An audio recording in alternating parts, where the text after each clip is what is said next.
Hey guys, what is going on? I hope you're all doing well and I hope you're having an amazing day, and welcome to another tutorial video. In this video, I'll be trying to explain to you guys how you can defend in EA's FC Mobile 24, so let's get right into it. I won't be showing you any gameplay since I have a bit of trouble recording it, so I'll just try and explain it verbally as best I can, so I hope you don't mind. However, let's get right into it. The way you actually defend is pretty much just standard play.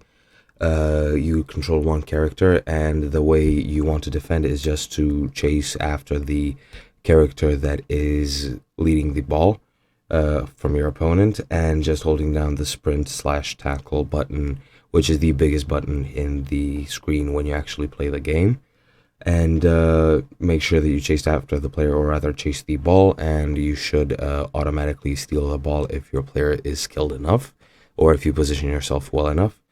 Any other characters in your team will automatically, that you are not controlling, will automatically chase after the ball and try to defend on their own. And that is pretty much it. However, if I pull up this screenshot, let me just explain how you defend from a penalty.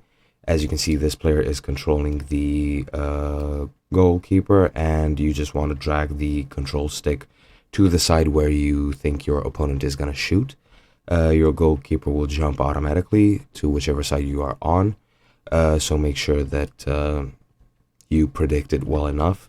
One tip that I can give you, which I heard works, is pay attention to the side of the goal that the shooter is looking at, or rather the character that is shooting the ball is looking at.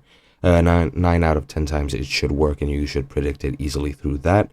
However, don't quote me on that. I haven't had any penalties yet. But yeah, that's pretty much the gist of it. I hope you guys enjoyed, and I hope I'll see you guys in another video.